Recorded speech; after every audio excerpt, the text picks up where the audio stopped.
Most Venerable Sri Kwana Supreme Patriarch, Vietnam National Buddhist Sangha,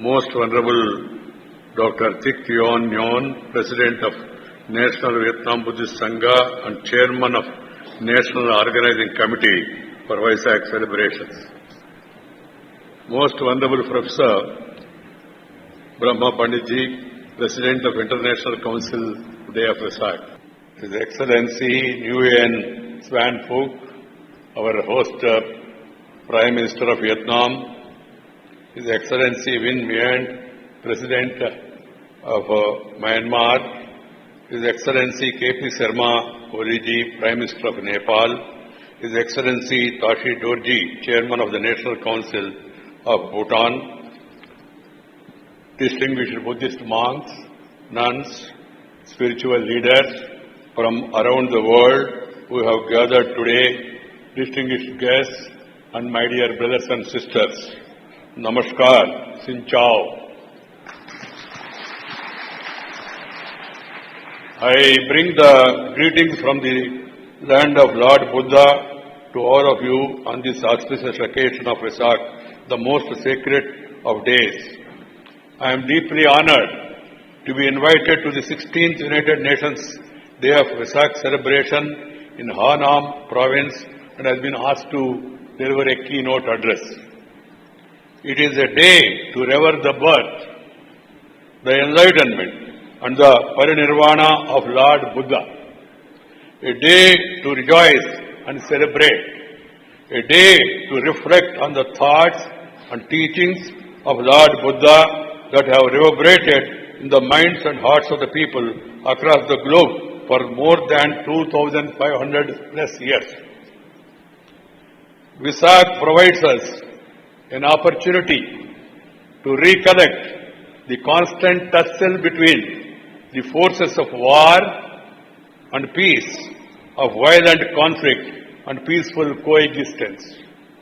Throughout human history, the dark forces of unbridled ambition and unending spiral of irrational hatred and anger have raised their ugly head, unfolded a number of tragic tales of blood and tears. It is, however, heartening that there is always a streak of reassuring light that shines through these ominous dark clouds. There are voices that soothe vision, that heal. There are visionaries who restore sanity to the troubled humanity. India has been home to many such visionary sages who firmly believed in the power of goodness, which ultimately trumps in the ceaseless struggle. My dear sisters and brothers, India's vision has been of a world as a one large family, what we call as Vasudaika Kutumbakam, and its dreams have been woven around the theme of a peaceful coexistence. In the long, rich lineage of path-breaking thought leaders come Lord Buddha, a truly remarkable fountainhead of wisdom. His timeless message of Dhamma, that is what we call Dharma, the wonderful humanizing power of the great master, as Swami Vivekananda called, he said, the wonderful humanizing power of the great master, as Swami Vivekananda called in his address at the World Parliament of Religions in Chicago, 1893, is more relevant today than ever before. In the serene setting of the Tam Chuc Pagoda in Ha Nam province, we have gathered here for the celebrations of the 16th United Nations Day of Vesak with the theme of Buddhist approach to global leadership and shared responsibility for sustainable societies. Very apt, very useful, very purposeful, and we should all utilize this occasion to introspect and come out with ideas and programs to reach this approach to shared responsibility for sustainable societies. What are the attributes of a good leadership at different levels? How do we build a sustainable world? That is the question. Yes. There are questions to which Buddhist approach can provide useful answers. In fact, as the United Nations Charter of 1945 indicates, the world community came together in the aftermath of World War II and established the United Nations to save succeeding generations from the scourge of war, which twice in our lifetime has brought untold sorrow to mankind. 70 years later, United Nations took another major step to not only maintain peace, but move forward to create a sustainable planet as the 2030 Agenda for Sustainable Developmental States. Strengthen universal peace in larger freedom. There is a clear recognition there can be no sustainable development without peace, and no peace without sustainable development. Peace is the prerequisite for progress. If you have tension, you cannot pay attention. This is the reality of the life. So it is quite apt that we are discussing global leadership and sustainable development today as we celebrate UN Vesak Day. The Buddhist approach of Dhamma, that is Dharma, righteousness, behavior, and emphasis on the Prajna, wisdom, Karuna, compassion, and Maitri, camaraderie, friendship, as well as reduction of Trishna, greed, offers a set of building blocks for the architecture of a new world order, where violence and conflict are minimized and the development takes place without degrading the national natural resources. In this context, it is worth recalling the anguish of great Indian Emperor Ashoka, who embraced Buddhism in the 2nd century BC after winning the Kalinga War. He won a tough battle, but when he saw the trail of destruction and extreme human misery the war had left behind, he decided he shall finally never engage in a war. Buddhism pointed the way forward to him, to Ashoka. He was transformed from Ashoka, the fierce Chanda Ashoka, to Ashoka, the virtuous Dharma Ashoka. He followed Dasavidha Raja Dharma, the 10-fold virtues, which Lord Buddha felt that every virtuous leader must follow. The virtues are Dana, generosity; Shila, character; Pratyaga, that is sacrifice; Ajiva, integrity; Madhava, kindness; Tapa, self-control; Pagoda, gratitude; Ahimsa, non-violence; Kanti, patience; and Avirodhana, uprightness. If you have these 10 qualities, you can achieve and you can conquer everything. This is a great message in what Lord Buddha has said at the time. Ashoka understood that central to Buddhist philosophy is the ultimate common good of bringing about happiness of all people. Violence had no place in it. It was the vision of harmonious, inclusive, sustainable development. Buddhism's great contribution is its balanced approach, avoiding extreme positions and appreciating the truth lies always somewhere in the middle. The Lord Buddha's message prompts us to find that what we call the middle path, Madhyama Marga. His noble eightfold path comprises of right understanding, right thought, right speech, right action, right livelihood, right effort, right mindfulness, and right concentration. This is what has been said. If global leadership can adopt this approach, if all of us can endorse this approach and take it forward, it is possible to avoid conflict, reconcile different viewpoints, and achieve consensus. It can also steer individuals away from bigotry, dogmatism, and fanaticism to a more balanced view of life essential for peaceful coexistence. Perspective underlining this approach is an inclusive perspective that respects each individual and diversity of thoughts.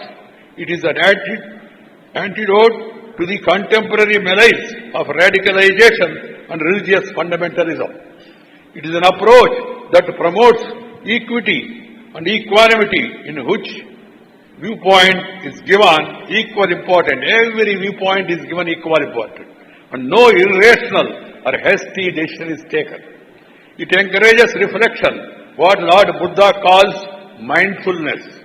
This builds a culture of self-evaluation and constant improvement.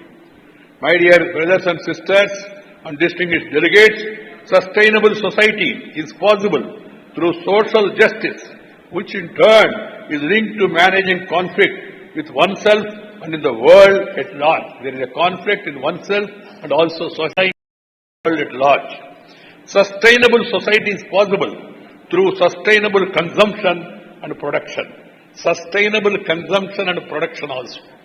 Sustainable society is possible when we are mindful of the future while we meet the needs of the present. We should be mindful of the future and we should also meet the needs of the present. Buddha talks of curbing trishna, the thirst, which in turn stems from greed. Greed has driven mankind to dominate and degrade our natural habitat. Mahatma Gandhi, the father of Indian nation, has echoed this concern in his famous statement that Mother Nature has enough for man's need, but not for man's greed. This is what is said by Mahatma Gandhi. The contemporary global leadership faces a huge challenge in constructing sustainable societies with peace and harmony. The genesis of conflict among nations has roots in the idea of hate and violence originating from an individual's mind space. The growing menace of terrorism in the world is a manifestation of this destructive emotion. Terror is the enemy of humanity. It has no religion. It has no caste. It has no region. It is the enemy of humanity, and the entire humanity must come together to face and eliminate this scourge of terror from the soil of our world. The proponents of ideologies of hate need to be constructively engaged to avoid mindless death and destruction. As Buddha said, Nasti Santi Param Sukham. There is no higher bliss than peace. Buddha's message of peace and compassion provides an ideology, an effective answer to overcome sectarian and ideology-driven violence all over the world. The global leadership more than ever needs to work together to promote dialogue, harmony and justice based on compassion and wisdom. We need to create a more positive environment of peace by agreeing to work together to uphold the ideas of Lord Buddha and promote values of peace, accommodation, inclusiveness and compassion in the policies and conduct of the global community. That is the need of the hour. Vesak is an occasion to celebrate this unbroken shared heritage of Buddhism, a heritage that connects our societies across generations and through centuries. 2 million ago, following the voyage of Indian sailors and traders who carried with them the statue of Lord Buddha, the Indian Buddhist monks travelled widely to shores of Southeast Asia, including Vietnam. The learned Nagarjuna's Madhyamika school and Prajna ideology had a profound influence on Vietnamese Buddhism. Historians stress that Mahayana Prajna was directly transferred from South India to Vietnam through Indonesia and Champa kingdoms. Many Indian monks such as Mahajivika, Kalacharya, Dharmadeva and Vanita Rishi made an important contribution to the development of Buddhism in Vietnam. We are civilization linked through Lord Buddha's universal message of peace, compassion, harmony and welfare for all. At a deeper level, our shared cultural space, religion and philosophy have been influenced and shaped by Buddha's message. Venerable monks, excellencies, and my dear sisters and brothers, on this blessed day of Vesak, we are reminding ourselves of the great treasure house that Lord Buddha bequeathed to the humanity. Treasure house of knowledge, of wisdom, of peace, love, harmony. That is the treasure Buddha has given to the world.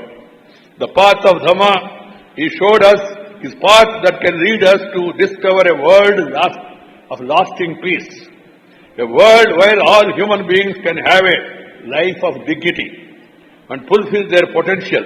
A world where economic growth and environmental protection go together. We must all practice love and live with the nature. Nature, culture, together for better future. That should be our motto.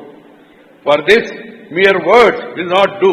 As Lord Buddha says in Dhammapada, words not acted upon. I quote, words not acted upon are like beautiful flowers without any fragrance, or trees without any fruits.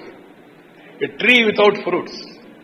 Only when words are followed up by actions do they acquire fragrance and the tree bear the fruits. In our turbulent contemporary world, we need more fragrance of ideas and fruits of action that will transform the quality of our lives. We need an enlightened world leadership and a just and responsive world order. As Lord Buddha has said, we need men and women who have prajna, or vichara dhamma, or right thought, and shila, or achara dhamma, or right action. We need a confluence of these two streams together. Let me conclude with one of Lord Buddha's message, emphasizing Maitri, or the love of all living beings. I quote, Maitri must flow and flow forever. Let it be your sacred obligation to keep your mind as firm as the earth, as clean as the air, as deep as the Ganges, Ganga river. Let the ambit of our Maitri be a boundless as the world, and let your thoughts be vast and beyond measure, in which no hatred has any place. Unquote. My dear brothers and sisters, I am thankful to you for the Buddhist Sangha, for inviting India and giving me an opportunity as the Vice President of the country to come here and also to deliver a keynote address in front of such large gatherings of monks come from across the globe. And I also would like to thank once again the Vietnamese government, which has given me an affectionate hospitality, and we had exchange of ideas for the betterment of both the countries together, for bringing peace in the region and working together for sustainable development, and also for providing me an opportunity to come over here to participate in these Vesak celebrations. I also would like to compliment the United Nations for the initiative they have taken and pursuing the matter with the same vigor to see that such conventions are always held so that we can recollect, we can think about what has been said, we can introspect what we have done, and then plan for our better future. That is the purpose of this Vesak celebrations. I am very much pleased with the excellent arrangements that have been made. See this convention center, which is developed in such a beautiful temple model. I am very much impressed by this convention, and I am also feeling happy personally, and I go back with the fond memories of this conference, of thoughts that have been delivered by several leaders of the Buddhist community, including the revered monks, and also the opinions expressed by my fellow brethren, heads of states from the nearby countries. Thank you all. Vietnam, Mulan, Nam, Dhanyavad Sin Kamon. Namaskar. Jai Hind.